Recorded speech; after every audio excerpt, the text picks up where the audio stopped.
China stands accused of inhumane treatment of Africans during the coronavirus outbreak. That includes forceful testing, quarantine, and evictions. So is this just another form of racism, or is Beijing just trying to curb the pandemic? This is Inside Story.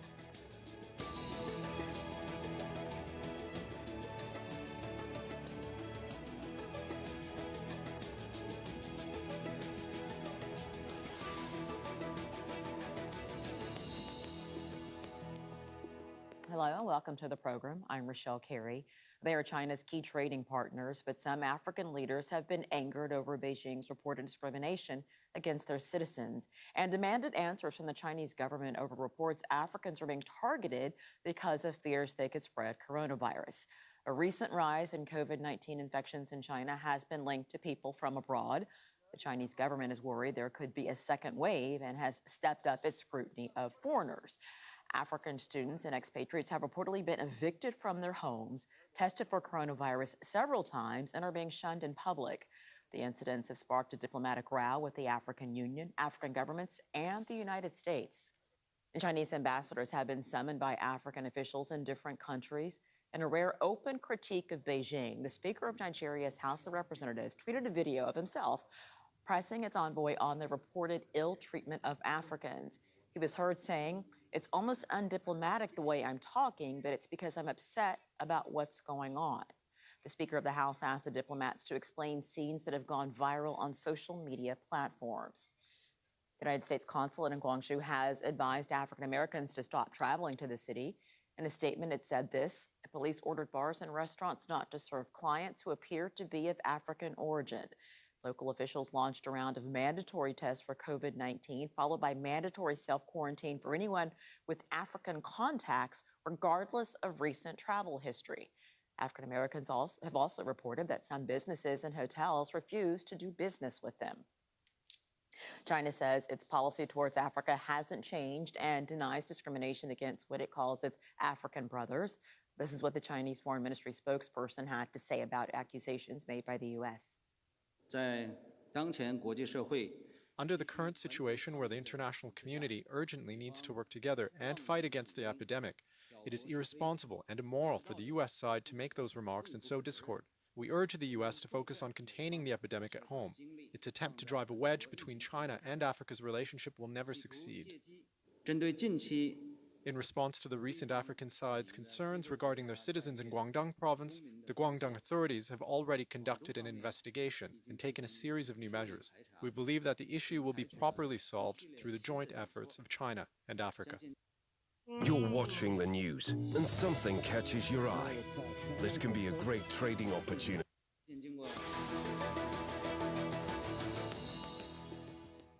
Let's bring in our guest now from Beijing, Victor Gao, Vice President of the Center for China and Globalization.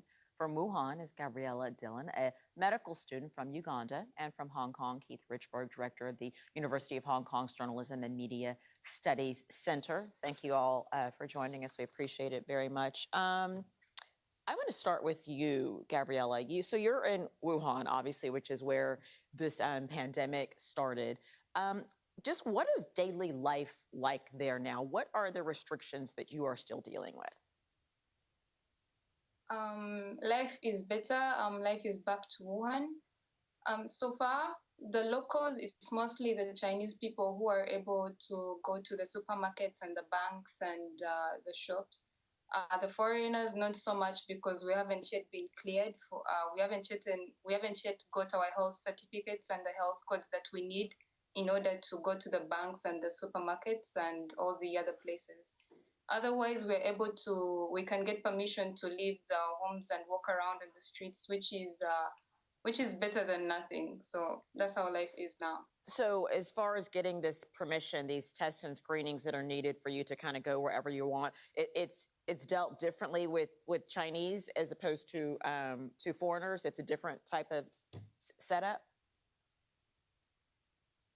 It's the same setup, but it hasn't yet included the foreigners yet, because the Chinese right now are able to do it, but we can't do it. So in other words, it's like they haven't yet found a way for us to go out there as foreigners. Is the fear or maybe I don't know if that's too strong of a word, maybe not, the fear or concern of a second wave of of this happening, is that palpable there? Is that something that you all really feel there, Gabriella? Definitely. Second wave is something that we're all worried. Everyone is taking the necessary precautions. People are still using the masks.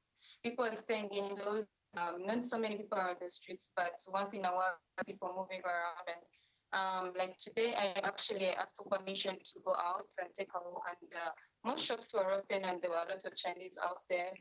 But definitely, everyone is still taking the necessary precautions to keep safe.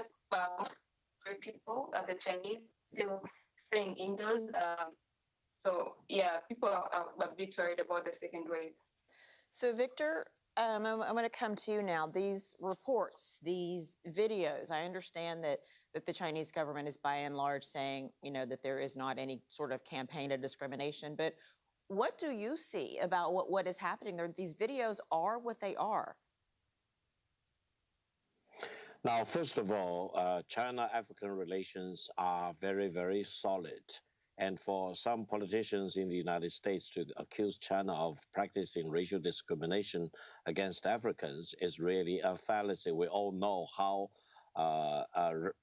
poorly and terribly have been the racial discriminations practiced by the United States against African Americans, and we call for a stop to such racial discrimination. Secondly, now in China, So we hold are on, still Victor, very much in the middle of the fight against Victor, one second. coronavirus. Victor, one moment before we get to point two, which I will let you get to.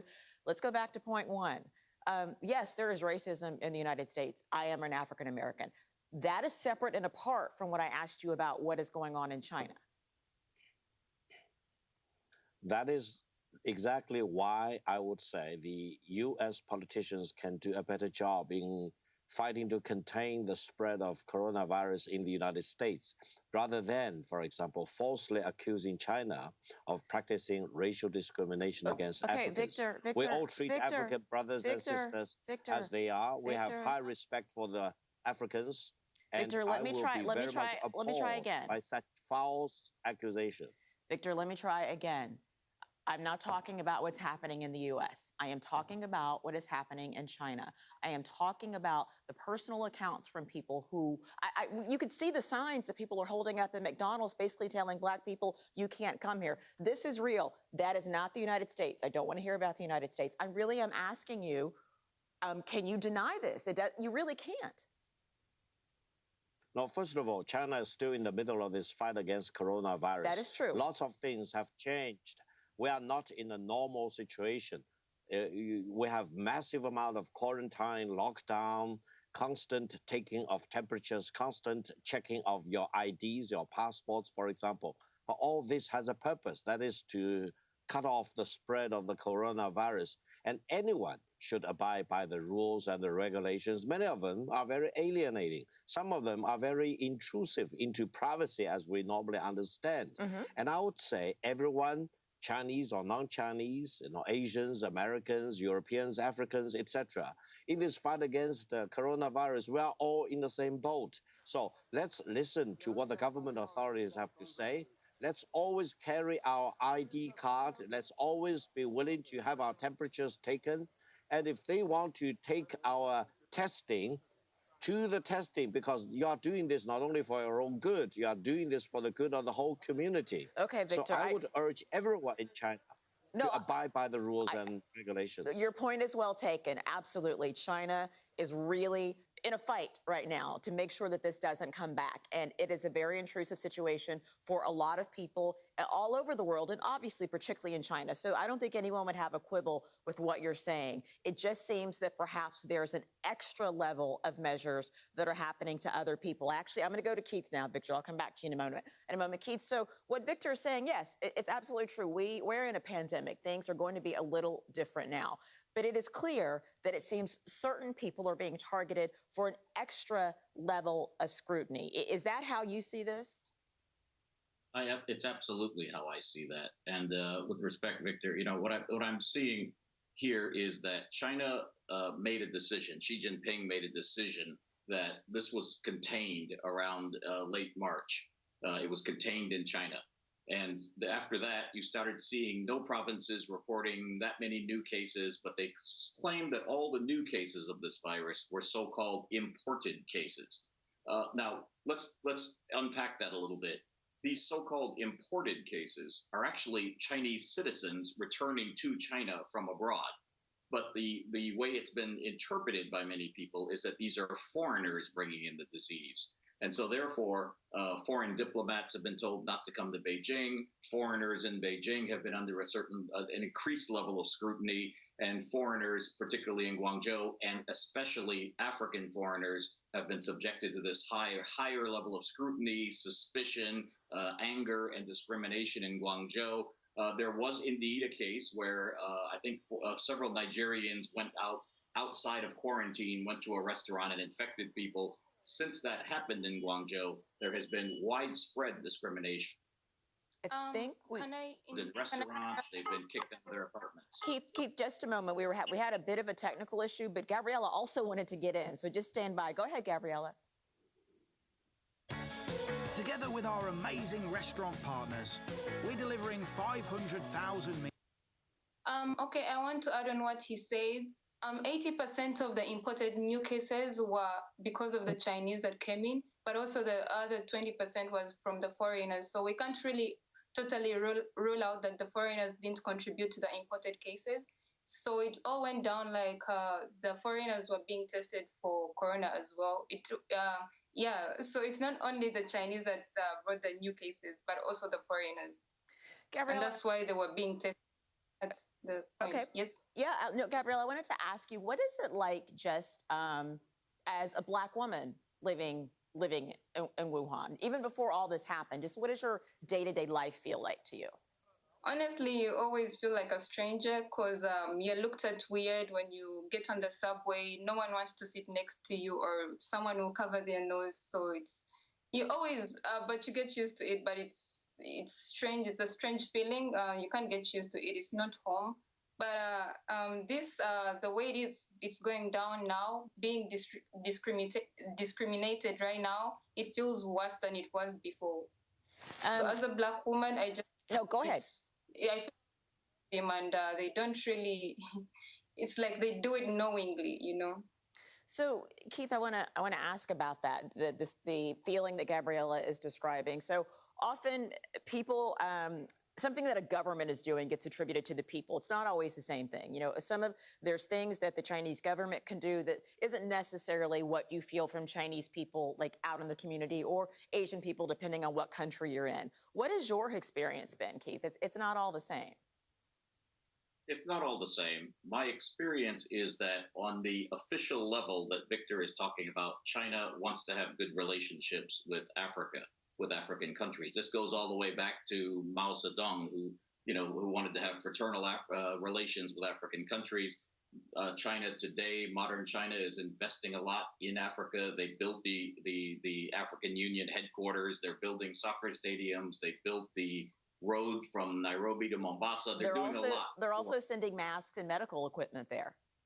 They're sending masks and medical equipment. So on an official level, China has great relations with Africa. They want good relations with Africa.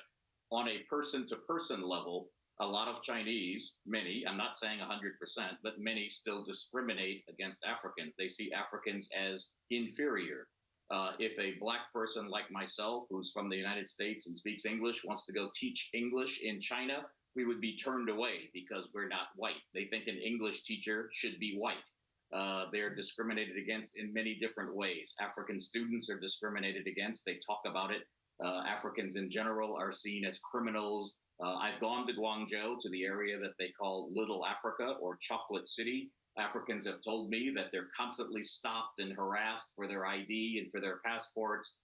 It's very hard for them to rent places. So on a person-to-person level, there is a lot of discrimination. When you bring this topic up to Chinese officials, I'm afraid, and I'm sorry, Victor, but the answer is always, yes, but you have discrimination in the United States too. So it's always kind of a whataboutism. What about your discrimination against the Blacks in the United States? It's always that answer without addressing the fact that, for example, they had a New Year's Eve presentation a couple of years ago for New Year's Eve where they did skits with Chinese wearing blackface and dressed as animals. and dressed as monkeys, and they put this on the air on CCTV, and they thought this was okay. So they have a kind of an unconscious discrimination when they don't realize it. Victor, I want to bring you back in the conversation, and your point is well taken. Yes, there is racism in the U.S., and unfortunately, something that is happening now is that many Asian Americans are being targeted because of their ignorance about COVID-19, and that's an awful thing, and it absolutely should not be happening. However, the fact that there seems to be at least, and we were hearing it from Gabriella and Keith, there is the same type of, at least some level of discrimination happening in China too. How can you not acknowledge that? No, first of all, in the Chinese history, there has been never any institutionalized discrimination based on color. That's very, very important. And this sets China apart from many other countries which have institutionalized injustices based on color. Secondly, I disagree with the other panelists. I think China is a big country. We have 1.4 billion people. Of course, different people have different opinions, of course, but I think China as a whole condemns discrimination of all kinds, especially discrimination based on racial discrimination based on color. And in China, so let me ask. Hold on. people around me, we do not distinguish people based on their color. Okay, I think color Victor, is okay, an important part of human being, and they should all be respected. Victor, everybody sees color, so let's just put that to the side. But let me ask you this: if you're saying that that perhaps this is happening, but you're saying that this is not something that is institutionalized, that if that's the case and the Chinese government isn't okay with it, why don't they put their foot down to make it clear that this is not acceptable and actually do something about it?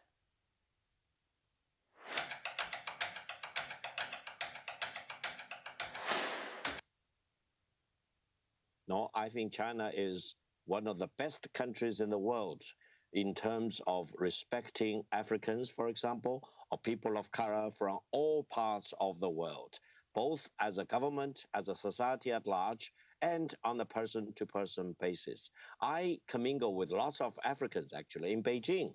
Some of them work for CRI, the radio station. Some of them work at CGTN. We are very proud of our personal relations, and I do treat them, and they treat me as brothers and sisters. And I think I'm very typical of people in China who do see these people as equals, rather than, for example, having this false sense of superiority or inferiority. I think people of all colors, we are equal under God. Keith, the people that are experiencing this, and Victor makes a good point. Obviously, China is a very populous country. We're not trying to say that everybody is this way. Absolutely not. But these people's experiences are real. So for people that are experiencing this, what options, what recourse do they have? Look, very little. Look, when the virus struck in Wuhan, when people like Gabrielle were stuck there from Uganda, America took in planes to take their nationals out. Other countries chartered planes to take their nationals out. A lot of African countries, many of them poorer, did not charter planes to take their nationals out, and so they were kind of stuck there. And so they didn't really have a whole lot of recourse. A lot of them, I don't know about Gabrielle's situation, but a lot of students went there because they were given scholarships or they were invited in by the Chinese government. They were invited in to learn Chinese or to learn other skills. But when push came to shove, and I'm afraid this has happened in the United States as well, xenophobia has come to the top. This virus has caused a spate of xenophobia around the world, whether it's Thailand, the United States, Europe. People are closing borders and looking at other people with suspicion. Even Australia has closed its borders, saying we don't want any outsiders coming in. Chinese are reacting kind of the same way, except they've got this huge population of Africans living in Guangzhou who are now being looked at with suspicion. They're being looked at as virus carriers. They're being looked at as someone to be avoided because they might not be as clean. They might not be following the same rules as we are. And so they're someone to be avoided. And yes, that is happening in the United States against Asians, not only Chinese. All Asians are being discriminated against. Mm-hmm. But we're seeing xenophobia popping up everywhere, I'm afraid, because of this virus. Borders are closing. Do you think that this could have, and you talked about there's China has a big footprint in Africa, and we've outlined that. Do you think that this has the potential to have to sour diplomatic relations in any way, or is China's footprint just too big? I think it will sour diplomatic relations. I think, look, there's a huge population of Chinese in Africa. As this story gets out there and gets legs, seeing how Africans are being treated in China, you might see a backlash against many of those hundreds of thousands, if not millions, of Chinese living in Africa. There has already been a lot of backlash against Chinese in Africa. A lot of Africans are starting to say that China's big economic footprint in China is benefiting China more than it's benefiting Africa. A lot of countries are going into a lot of debt to pay for some of these big projects. The Mombasa to Nairobi Railroad, for example, could end up putting Kenya into a lot of debt that they can't afford. A lot of these countries are starting to say, hold on a second, we're not getting the jobs from these projects because they're employing Chinese to come over and do the job. So there's been a lot of criticism of China's footprint in Africa. And then when Africans start seeing how Africans are being treated in China, yes, you could have a very big backlash. This could set back China's Africa policy by many years. Victor, your thoughts on that? No, I don't think so. I think let's face the realities. We are all in this fight against coronavirus, and the coronavirus does not discriminate against races or countries or ethnicities. So this is the common lesson we all need to bear in mind. Let's get united to fight against the coronavirus, and let's abide by the rules of every government, every country as they are, because the strength of any defense line is actually determined by the weakest point. So if you have exceptions, for example, if you allow any group of people to disobey the rules and regulations, then the whole line of defense collapses. You have to look at the overall majority's interest. So I would not care whether it is Americans, Europeans, Japanese, Asians, for example, or Chinese, for example, they all need to abide by the rules. And if you hear the horrible stories which have happened to many overseas Chinese coming back because they do not abide by the rules, they are kicked out of the country straight away. They are Australians, they are other country citizens, etc. They are not black people, they are not African people. So that's one point I want to make. The second point is that what China has been doing in Africa is definitely for the good and the benefit of the African people. Let's continue to do this. Let every country involved, Americans or European countries, if they want to do the same as what China has been doing, the beneficiary will be the Africans. Okay. More roads are needed in Africa rather than less roads. Okay. That's the key point. Victor, Gabriella has been wanting to get in on this point. Go ahead, Gabriella. Yeah, you're saying what they're doing to the Africans is what should be done by every country. But according to what I know, most of the Africans went in for quarantine for 14 days. And when the 14 days were over, they gave them another 14 days. And they didn't do this for the Chinese people. Why? I feel like that's not something, if we're all equal and at the same level, then we should all be going through the same processes.